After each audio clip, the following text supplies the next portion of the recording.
Well, Defence Minister Nirmala Sitharaman visits flood and landslide affected areas in Kodagu in Karnataka. That's the latest we are tracking for you at this hour. Defence Minister Nirmala Sitharaman has decided to take stock of the ground situation. She's there in Kerala visiting the flood affected areas.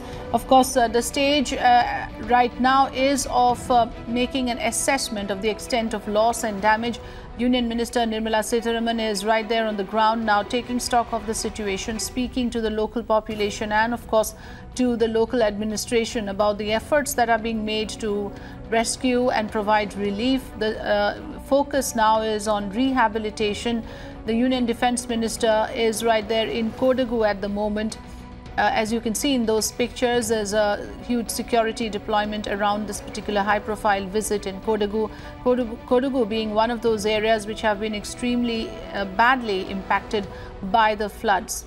Deepak Bopanna joining me on the phone line. Deepak, tell us more about Union Defence Minister Nirmala Sitharaman's visit. Where exactly is she now? What is the larger purpose of this visit? Well, we should understand now Kerala, of course, has been badly hit because of the floods, and Kodagu as well. After a few days of rain in Kerala, the rain started to move towards Kodagu, and the landslides, of course, have caused maximum damage there. Houses completely destroyed, still a lot of people buried inside the debris.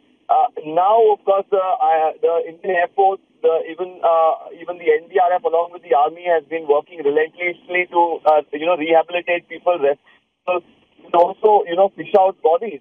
And the Defence Minister today visiting Kodagu to oversee these rescue, relief and rehabilitation work. Yes. A lot of work still pending in Kodagu. Today visiting Madikeri, Kushalnagar and several other areas, speaking to the Deputy Commissioner there, so getting a stock of the situation. Also, the MP from Mysuru, Pratap Sharma, as well, accompanying her in her visit there. So, a lot of things being discussed in terms of, what sort of work is still pending and whether there is a need to pull back the forces or whether they will continue to remain in Kodagu until... Right. I was just coming to that point, Deepak, about the armed forces being extremely proactive in the entire rescue and relief operations, and now, of course, playing a role in rehabilitation as well as people are trying to get back to their homes.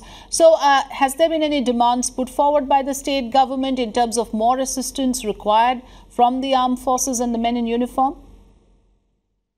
Now, the work that's being carried out is exceptional as far as the armed forces are concerned, and there's no two ways about it. But the state government, of course, is seeking some sort of aid to come in more than what it has from the union government. They say that the damage that the rains have caused, the landslides in particular in Cool, is extensive. They're looking at some more relief funds coming in from the center to ensure that the people can get back to a home at least, and rebuilding these homes is going to cost the state government a lot, and they want the union government to in fact bear the burden. We really have to wait and watch whether the union government will meet to the demands of the state at this point. Yes, and this particular assessment will be critical in that sense, because here is a top minister of the union government making an effort to do an assessment of the damage. Thanks for joining us with all the latest, Deepak.